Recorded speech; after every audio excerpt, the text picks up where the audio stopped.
Today we're going to talk again about quadrilaterals. This is the second video.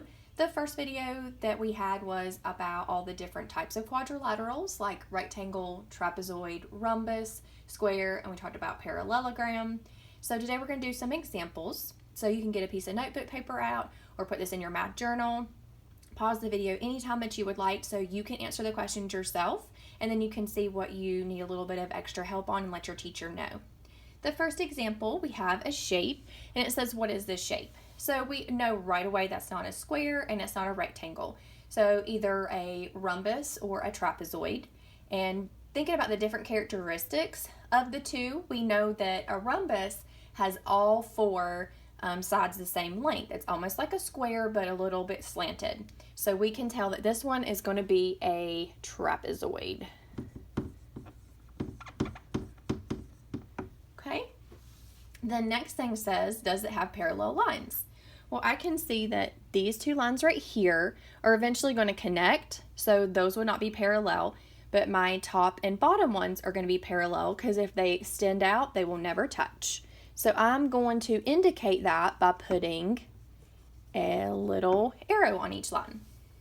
Okay, let's go to the next one. Slide down a little bit. So we know this is a rectangle, but is it a parallelogram? So let's think back on what a parallelogram is. It is two pairs of parallel lines. The examples we talked about in the other video were rhombus, rectangle, and a square. So we're good. Yes, it is a parallelogram. Label each parallel line. So for the parallel lines, again, we're going to do the arrows. So I know the top and the bottom one are parallel. So I'm going to add my arrows on those two. Fix my board a little bit. And then I also know these two right here are going to be parallel because if they continue, they'll never touch. So add my little arrow again. So we did this one. Next one that says label each equal line. So I know this line, the top and the bottom, both have the same length. So I'm going to label that with lines. And the two sides have the same length. So I'm going to label it with a different set of lines. If you have the same set of lines, then everybody's going to think that all the sides are the exact same length, and they're not in this one. So let's go down to the bottom. All right, so what is this shape? It looks like a square, but it's a little bit slanted. So we know that it's going to be a rhombus.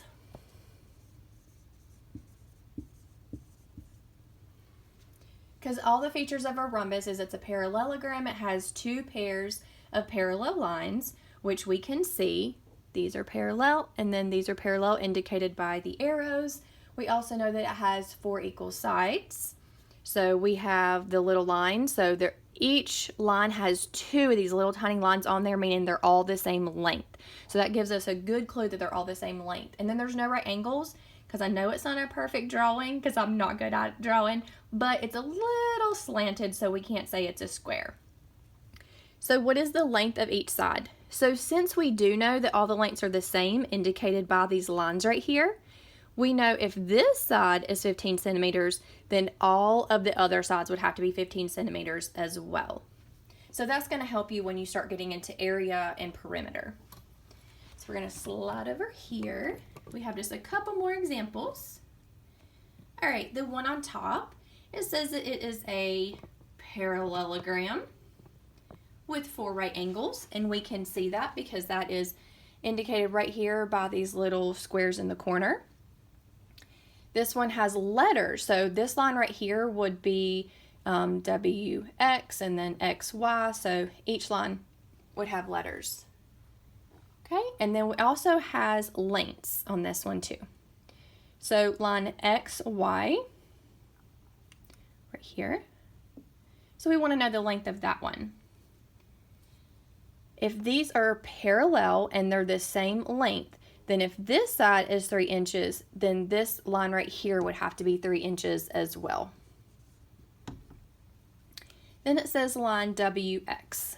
So we have WX, and this line is parallel to it. So if this line is going to be 10 inches and it's the same length as this one up here, then this one also has to be 10. 10 inches. So that'll definitely help you when it comes to area and perimeter again. So make sure that you understand when it's parallel that it'll be the same length.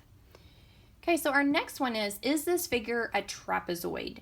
So remember we did trapezoid, that was our very first one. So we know this is not a trapezoid because this one shows that it has two sets of parallel lines indicated by the arrows. So the trapezoid only has one set. Is this a parallelogram? So we talked about parallelogram. The examples were rhombus, rectangle, and square. So this is a square, so yes, it would be an example of a parallelogram. All right, so we have a couple down here at the bottom. Again, you can pause your video anytime you would like to see if you can figure them out. Okay, so this one is going to be finding the lengths on the other of each of the sides. So if this length right here is going to be 8 inches for WX, then you know ZY is going to have to be the same. If XY is 3 inches, then you know over here on the other side it would have to be 3 inches as well. Okay. The next one we have, hope you can see it. We have 2 feet. And we only have one side that tells us the length. So, okay, so I need to look into this shape a little bit because I don't have another length for the other side.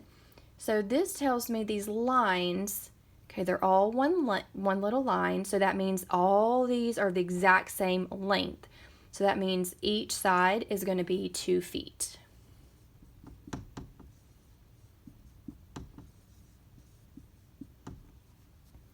All right, down here at the bottom, we have line AB is 7 centimeters, and then BD is 4 centimeters.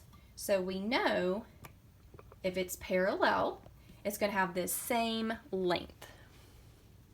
So this one is going to have 7 centimeters as well because these two are parallel to each other.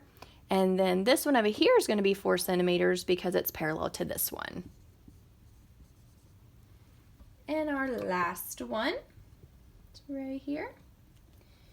Again, we have another one that only has on one side, but right here, these lines are indicating that all the lengths are going to be the exact same because it is a square. So we know that this is going to be 5 centimeters up here on top, along with on this side and at the bottom. So squares are really easy to figure them out. If you have any other questions on quadrilaterals, just please let your teachers know. Thanks.